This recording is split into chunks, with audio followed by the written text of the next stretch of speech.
Hi guys, ಎಲ್ಲರಿಗೂ ನಮಸ್ಕಾರ.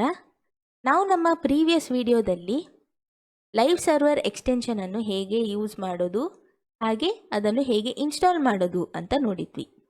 So ಇವತ್ತಿನ ವಿಡಿಯೋದಲ್ಲಿ ನಾವು ಹೆಡ್ಡಿಂಗ್ ಟ್ಯಾಗ್ಸ್ ಹಾಗೂ ಪ್ಯಾರಾಗ್ರಾಫ್ ಟ್ಯಾಗ್ ಬಗ್ಗೆ ಕಲಿಯೋಣ. ಸೊ ನೀವು ಸ್ಕೂಲಲ್ಲಿರುವಾಗ ನೋಟ್ಸ್ ಬರಿಬೇಕಿದ್ರೆ ನೀವೊಂದು ಹೊಸ ಚಾಪ್ಟರನ್ನು ಸ್ಟಾರ್ಟ್ ಮಾಡುವಾಗ ಸೊ ಆ ಚಾಪ್ಟರಿನ ನೇಮನ್ನು ನೀವು ಆ್ಯಸ್ ಅ ಹೆಡ್ಡಿಂಗ್ ಬರಿತೀರಿ ಅಲ್ವಾ? ಸೊ ಅದೇ ಥರ ನೀವು ಒಂದು ವೆಬ್ಸೈಟನ್ನು ಡಿಸೈನ್ ಮಾಡುವಾಗ ಸೊ ಒಂದು ವೆಬ್ಸೈಟಲ್ಲಿ ಹಲವಾರು ಸೆಕ್ಷನ್ಸ್ಗಳಿರುತ್ತೆ. ಸೊ ಈಚ್ ಸೆಕ್ಷನಿಗೆ ಹೆಡ್ಡಿಂಗನ್ನು ಕೊಡಲಿಕ್ಕೆ ನಾವು ಈ ಹೆಡ್ಡಿಂಗ್ ಟ್ಯಾಗ್ಸನ್ನು ಯೂಸ್ ಮಾಡ್ತೀವಿ. ಓಕೆ, ಸೊ ಈ ಹೆಡ್ಡಿಂಗ್ ಟ್ಯಾಗ್ಸಲ್ಲಿ 6 ರೀತಿಯ ಹೆಡ್ಡಿಂಗ್ ಟ್ಯಾಗ್ಸ್ಗಳಿದೆ.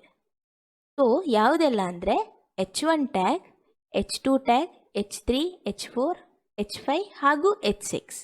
ಓಕೆ, ಸೊ ಈ ಒಂದೊಂದಾಗಿ ಈ ಟ್ಯಾಗ್ಸ್ಗಳನ್ನು ನೋಡೋಣ. ಸೊ ಮೊದಲು H1 ಟ್ಯಾಗ್. ಸೊ ಇಲ್ಲಿ ನಾನು ಹೆಲೋ ವರ್ಲ್ಡ್ ಅಂತ ಬರಿತೀನಿ. ಓಕೆ, ಸೊ ಇದನ್ನು ಸೇವ್ ಮಾಡಿ ಇವಾಗ ಬ್ರೌಸರಲ್ಲಿ ನೋಡಿದರೆ ನಿಮಗೆ ಹೆಲೋ ವರ್ಲ್ಡ್ ಅಂತ ಡಿಸ್ಪ್ಲೇ ಆಗ್ತಾ ಇದೆ. ಸೊ ಇವಾಗ ನಾನು H2 ಟ್ಯಾಗನ್ನು ಯೂಸ್ ಮಾಡ್ತೀನಿ. ಸೊ ಇಲ್ಲಿ ಕೂಡ ಹೆಲೋ ವರ್ಲ್ಡ್ ಅಂತ ಬರಿತೀನಿ. ಓಕೆ, ಸೇವ್ ಮಾಡಿ. ಸೊ ಇಲ್ಲಿ ನೀವು ಡಿಫ್ರೆನ್ಸ್ ಕಾಣ್ಬೋದು. ಸೊ ಈ ಹೆಲೋ ವರ್ಲ್ಡ್ಗಿಂತ ಈ ಹೆಲೋ ವರ್ಲ್ಡ್ ತುಂಬ ಚಿಕ್ಕದಾಗಿದೆ. ಓಕೆ, ಸೊ ಸೈಜ್ ಡಿಕ್ರೀಸ್ ಆಗಿದೆ. ಸೊ ಇದೇ ಥರ ನಾವು H3, H4,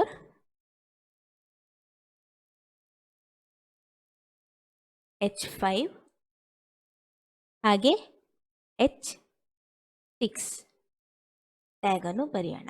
ಓಕೆ, ಇಲ್ಲಿ ಪೇಸ್ಟ್ ಮಾಡ್ತಾ ಇದ್ದೀನಿ. ಓಕೆ,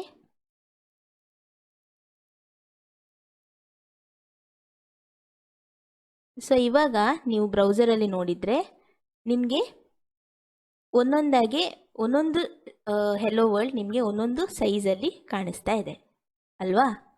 ಸೊ ಇಲ್ಲಿ H1 ಟ್ಯಾಗ್ ತುಂಬ H1 ಟ್ಯಾಗಲ್ಲಿ ನೀವು ಏನೇ ಟೆಕ್ಸ್ಟ್ ಬರೆದ್ರೂ ಅದು ಲಾರ್ಜೆಸ್ಟ್ ಫಾಂಟ್ ಸೈಜಲ್ಲಿ ನಿಮ್ಮ ಟೆಕ್ಸ್ಟನ್ನು ತೋರಿಸುತ್ತೆ. ಅದೇ ಥರ ನೀವು H6 ಟ್ಯಾಗಲ್ಲಿ ಏನೇ ಟೆಕ್ಸ್ಟ್ ಬರೆದ್ರೂ ಅದು ತುಂಬ ಚಿಕ್ಕದಾಗಿ ಕಾಣುತ್ತೆ. ಓಕೆ, ಈ ಥರ ನೀವು ನಿಮ್ಮ ವೆಬ್ಸೈಟಲ್ಲಿ ಹೆಡ್ಡಿಂಗಿಗೆ ಯಾವುದಾದ್ರೂ ಈ ಒಂದು ಟ್ಯಾಗಲ್ಲಿ ನೀವು ನಿಮ್ಮ ಹೆಡ್ಡಿಂಗ್ಸನ್ನು ಬರಿಬೋದು. ಓಕೆ, ಸೊ ನೆಕ್ಸ್ಟ್ ನಾವು ಪ್ಯಾರಾಗ್ರಾಫ್ ಟ್ಯಾಗನ್ನು ಬರೆಯೋಣ. So paragraph tag. Okay, so paragraph ಟ್ಯಾಗನ್ನು ಯಾಕೆ ಯೂಸ್ ಮಾಡ್ತೀವಿ ಅಂದರೆ ನಿಮ್ಮ ವೆಬ್ಸೈಟಲ್ಲಿ ಯಾವುದಾದ್ರೂ ಒಂದು ಪ್ಯಾರಾಗ್ರಾಫ್ ನಿಮಗೆ ಡಿಸ್ಪ್ಲೇ ಮಾಡಬೇಕು ಅಂದರೆ ನೀವು ಪ್ಯಾರಾಗ್ರಾಫ್ ಟ್ಯಾಗನ್ನು ಯೂಸ್ ಮಾಡ್ಬೋದು. ಸೊ ಪ್ಯಾರಾಗ್ರಾಫ್ ಬರೀಲಿಕ್ಕೆ ನೀವು P ಟ್ಯಾಗನ್ನು ಯೂಸ್ ಮಾಡಬೇಕಾಗತ್ತೆ. ಓಕೆ, ಸೊ ಈ P ಟ್ಯಾಗ್ ಒಳಗೆ ನೀವು ಏನೇ ಬರೆದ್ರೂ ಅದೊಂದು ಪ್ಯಾರಾಗ್ರಾಫ್ ಆಗಿ ಡಿಸ್ಪ್ಲೇ ಆಗುತ್ತೆ. ಓಕೆ, ಸೊ ಇಲ್ಲಿ ನಾನು ಒಂದು ಡಮ್ಮಿ ಟೆಕ್ಸ್ಟನ್ನು ಪೇಸ್ಟ್ ಮಾಡ್ತೀನಿ. ಓಕೆ, ಸೊ ಇವಾಗ ಬ್ರೌಸರಲ್ಲಿ ನೋಡಿದರೆ ನಿಮಗೆ ಇಲ್ಲಿ ಒಂದು ಪ್ಯಾರಾಗ್ರಾಫ್ ಡಿಸ್ಪ್ಲೇ ಆಗ್ತಾ ಇದೆ. ಓಕೆ, ಸೊ ಈ ಥರ ನೀವು ಒಂದು ಪ್ಯಾರಾಗ್ರಾಫನ್ನು ಬರೆಯೋದಿದ್ರೆ ನೀವು P ಟ್ಯಾಗಿನ ಯೂಸ್ ಮಾಡ್ಬೋದು. ಓಕೆ, ಸೊ ನೀವು ಈ P ಟ್ಯಾಗ್ ಒಳಗೆ ನೀವು ಬೇರೆ ಟ್ಯಾಗ್ಸ್ ಕೂಡ ಯೂಸ್ ಮಾಡ್ಬೋದು. ಫಾರ್ ಎಕ್ಸಾಂಪಲ್ ಇಲ್ಲಿ ನಾನು ಸ್ಟ್ರಾಂಗ್ ಟ್ಯಾಗ್ ಅಂತ ಅನ್ನು ಯೂಸ್ ಮಾಡ್ತೀನಿ. So strong. ಓಕೆ, ಇದನ್ನು ಇಲ್ಲಿ ಪೇಸ್ಟ್ ಮಾಡ್ತೀನಿ. ಸೊ ಇದು ಹೇಗೆ ಡಿಸ್ಪ್ಲೇ ಆಗುತ್ತೆ ಅಂತ ನೋಡೋಣ.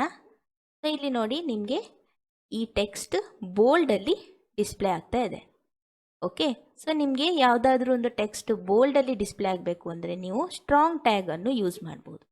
ಅದೇ ಥರ ಇನ್ನೊಂದು ಟ್ಯಾಗ್ ಇದೆ, ಅದು ಎಂಫಸಿಸ್ ಟ್ಯಾಗ್. ಓಕೆ, ಸೊ ನೀವು EM ಟ್ಯಾಗ್ ಅಂತಲೂ ಹೇಳ್ಬೋದು.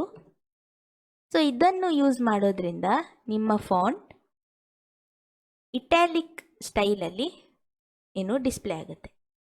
ಓಕೆ, ಸೊ ಇಲ್ಲಿ ನೀವು ನೋಡ್ಬೋದು, ಸೊ ಇಟ್ಯಾಲಿಕ್ ಫಾಂಟ್ ಸೈಜಲ್ಲಿ ಡಿಸ್ಪ್ಲೇ ಆಗಿದೆ.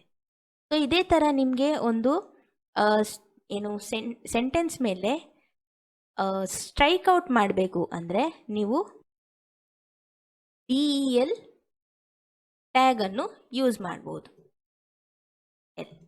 ಓಕೆ, ಸೊ ಇದನ್ನು ನಾನು ಇಲ್ಲಿ ಪೇಸ್ಟ್ ಮಾಡ್ತೀನಿ. ಓಕೆ, ಸೊ ಇಲ್ಲಿ ನೀವು ನೋಡ್ಬೋದು ಈ ಟೆಕ್ಸ್ಟ್ ಸ್ಟ್ರೈಕ್ ಔಟ್ ಆಗಿದೆ. ಓಕೆ, ಸೊ ಈ HTML5ಗಿಂತ ಮುಂಚೆ ನಾವು ಈ ಸೇಮ್ ಫಂಕ್ಷನಾಲಿಟಿಗೆ ನಾವು ಬೇರೆ ಟ್ಯಾಗ್ಸ್ಗಳನ್ನು ಯೂಸ್ ಮಾಡ್ತಿದ್ವಿ. ಅಂದರೆ ನೀವು ಒಂದು ಫಾಂಟನ್ನು ಬೋಲ್ಡ್ ಮಾಡಬೇಕಿದ್ರೆ ನೀವು B ಟ್ಯಾಗನ್ನು ಯೂಸ್ ಮಾಡ್ತಿದ್ವಿ.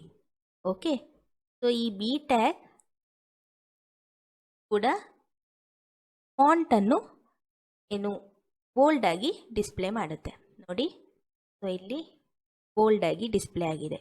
ಸೊ ಅದೇ ಥರ ಇಟ್ಯಾಲಿಕ್ ಫಾಂಟ್ ಸ್ಟೈಲಿಗೆ I ಅನ್ನೋ ಟ್ಯಾಗನ್ನು ಯೂಸ್ ಮಾಡ್ತಿದ್ವಿ. ಓಕೆ, ಇದನ್ನು ಇಲ್ಲಿ ಪೇಸ್ಟ್ ಮಾಡ್ತೀನಿ. ಸೊ ಇಲ್ಲಿ ನೋಡೋದಾದರೆ ನಿಮಗೆ ಇಟ್ಯಾಲಿಕಲ್ಲಿ ಡಿಸ್ಪ್ಲೇ ಆಗಿದೆ. ಓಕೆ, ಸೊ ಅದೇ ಥರ ನಿಮಗೆ ಸ್ಟ್ರೈಕ್ ಔಟ್ ಮಾಡಬೇಕು ಅಂದರೆ S ಟ್ಯಾಗನ್ನು ಯೂಸ್ ಮಾಡ್ತಿದ್ವಿ, ಆರ್ ಅಂಡರ್ಲೈನನ್ನು ಕೊಡಬೇಕು ಅಂದರೆ U ಟ್ಯಾಗನ್ನು ಯೂಸ್ ಮಾಡ್ತಿದ್ವಿ. ಆದರೆ ಈ HTML5ಅಲ್ಲಿ ಈ ಎಲ್ಲ ಟ್ಯಾಗ್ಸ್ಗಳನ್ನು ಈ ಟ್ಯಾಗ್ಸಿಂದ ರೀಪ್ಲೇಸ್ ಮಾಡಲಾಗಿದೆ. ಓಕೆ, ಸೊ ಇವಾಗ ನಿಮಗೆ ಒಂದು ಸೆಂಟೆನ್ಸನ್ನು ನೆಕ್ಸ್ಟ್ ಲೈನಲ್ಲಿ ಡಿಸ್ಪ್ಲೇ ಮಾಡಬೇಕು ಅಂದರೆ ನೀವು ಲೈನ್ ಬ್ರೇಕನ್ನು ಕೂಡ ಯೂಸ್ ಮಾಡ್ಬೋದು. ಲೈನ್ ಬ್ರೇಕನ್ನು ನಾವು ಇಲ್ಲಿ BR ಟ್ಯಾಗ್ ಅಂತ ಹೇಳ್ತೀವಿ. ಓಕೆ, ಸೊ ಇಲ್ಲಿ ನೋಡೋದಾದರೆ ನಿಮಗೆ ನೋಡಿ ಈ ಸ್ಟೇಟ್ಮೆಂಟ್ ನೆಕ್ಸ್ಟ್ ಲೈನಲ್ಲಿ ಡಿಸ್ಪ್ಲೇ ಆಗಿದೆ. ಓಕೆ, ಸೊ ಅದೇ ಥರ ನಿಮಗೆ ಒಂದು ಹಾರಿಜಾಂಟಲ್ ಲೈನನ್ನು ಡಿಸ್ಪ್ಲೇ ಮಾಡಬೇಕು ಅಂದರೆ ನೀವು HR ಟ್ಯಾಗನ್ನು ಯೂಸ್ ಮಾಡಿ. ಓಕೆ, ಸೊ ಇಲ್ಲಿ ನೋಡಿ ನಿಮಗೆ ಒಂದು ಹಾರಿಜಾಂಟಲ್ ಲೈನ್ ಡಿಸ್ಪ್ಲೇ ಆಗಿದೆ. ಓಕೆ, ಸೊ ಇನ್ನೊಂದು ಟ್ಯಾಗ್ ಯಾವುದು ಅಂದರೆ ಸ್ಪ್ಯಾನ್ ಟ್ಯಾಗ್. ಓಕೆ, ನಿಮಗೆ ನಿಮ್ಮ ಪ್ಯಾರಾಗ್ರಾಫಲ್ಲಿ ಯಾವುದಾದ್ರೂ ಒಂದು ಸೆಂಟೆನ್ಸನ್ನು ನಿಮಗೆ ಹೈಲೈಟ್ ಮಾಡಬೇಕು ಅಂದರೆ ಸ್ಪ್ಯಾನ್ ಟ್ಯಾಗನ್ನು ಯೂಸ್ ಮಾಡ್ಬೋದು. ಓಕೆ, ಸೊ ಇಲ್ಲಿ ನಾನು ಸ್ಪ್ಯಾನ್ ಟ್ಯಾಗನ್ನು ಇಲ್ಲಿ ಹಾಕ್ತಾ ಇದ್ದೀನಿ. ಓಕೆ, ಸೊ ನಿಮಗೆ ಇವಾಗ ಯಾವುದೇ ಡಿಫ್ರೆನ್ಸ್ ಕಾಣಲ್ಲ. ಓಕೆ, ಸೊ ನಿಮಗೆ ಡಿಫ್ರೆನ್ಸ್ ಕಾಣಲಿಕ್ಕೆ ಅಂತ ನಾನು ಚಿಕ್ಕದಾಗೊಂದು ಸ್ಟೈಲಿಂಗನ್ನು ಹಾಕ್ತೀನಿ. ಓಕೆ, ಸೊ ನೀವು ಸ್ಟೈಲಿಂಗ್ ಬಗ್ಗೆ ತಲೆ ಕೆಡಿಸ್ಕೋಬೇಡಿ. ನಾವು CSS ಕಲಿಬೇಕಿದ್ರೆ ಡೀಟೇಲ್ ಆಗಿ ನಾವು ಕಲೀಲಿಕ್ಕಿದ್ದೇವೆ. ಓಕೆ, ಸೊ ಇಲ್ಲಿ ನಾನು ಜಸ್ಟ್ ನಿಮಗೆ ಡಿಫ್ರೆನ್ಸ್ ಕಾಣೋದಕ್ಕೆ ನಾನಿಲ್ಲಿ ಚಿಕ್ಕದಾಗಿ ಸ್ಟೈಲಿಂಗನ್ನು ಕೊಡ್ತಾ ಇದ್ದೀನಿ. ಸೊ ಇಲ್ಲಿ ನಾನು ಬ್ಯಾಕ್ಗ್ರೌಂಡ್ ಕಲರ್ ರೆಡ್ ಅಂತ ಕೊಡ್ತೀನಿ. ಓಕೆ, ಸೊ ಇವಾಗ ನೀವು ನಿಮ್ಮ ಬ್ರೌಸರಲ್ಲಿ ನೋಡಿದರೆ ನೋಡಿ ನಿಮಗೆ ಈ ಸ್ಟೇಟ್ಮೆಂಟ್ ರೆಡ್ ಬ್ಯಾಕ್ಗ್ರೌಂಡಲ್ಲಿ ಕಾಣಿಸ್ತಾ ಇದೆ. ಸೊ ನಿಮಗೆ ಈ ಥರ ಯಾವುದಾದ್ರೂ ಒಂದು ಸ್ಟೇಟ್ಮೆಂಟನ್ನು ಹೈಲೈಟ್ ಮಾಡಲಿಕ್ಕಿದ್ರೆ ನೀವು ಸ್ಪ್ಯಾನ್ ಟ್ಯಾಗನ್ನು ಯೂಸ್ ಮಾಡ್ಬೋದು. ಓಕೆ, ಸೊ ಇವತ್ತು ನಾವು ಹೆಡ್ಡಿಂಗ್ ಟ್ಯಾಗ್ಸ್ ಬಗ್ಗೆ ಕಲ್ತ್ವಿ. ಪ್ಯಾರಾಗ್ರಾಫ್ ಟ್ಯಾಗ್ ಅಂದರೆ ಏನು, ಅದನ್ನು ಹೇಗೆ ಯೂಸ್ ಮಾಡೋದು ಅಂತ ನೋಡಿದ್ವಿ. ಸೊ ಅದೇ ಥರ strong, EM, DEL, bold, italic, strikeout ಈ ಥರದ್ದು ಟ್ಯಾಗ್ಸ್ಗಳನ್ನು ಕೂಡ ನೋಡಿದ್ವಿ.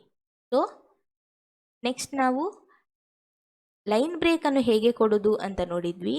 ಒಂದು ಹಾರಿಜಾಂಟಲ್ ಲೈನನ್ನು ಹೇಗೆ ಡಿಸ್ಪ್ಲೇ ಮಾಡೋದು ಅಂತ ಕೂಡ ನೋಡಿದ್ವಿ. ಅದೇ ಥರ ಒಂದು ಪರ್ಟಿಕ್ಯುಲರ್ ಸ್ಟೇಟ್ಮೆಂಟನ್ನು ಹೈಲೈಟ್ ಮಾಡೋದು ಹೇಗೆ ಯೂಸಿಂಗ್ ಸ್ಪ್ಯಾನ್ ಟ್ಯಾಗ್ ಅಂತ ಕೂಡ ನೋಡಿದ್ವಿ.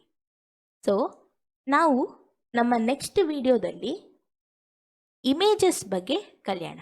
ಸೊ ಒಂದು ಇಮೇಜನ್ನು ಹೇಗೆ ನಾವು ನಮ್ಮ ವೆಬ್ಸೈಟಲ್ಲಿ ಹಾಕ್ಬೋದು ಅಂತ ನೋಡೋಣ. Okay, so till then take care.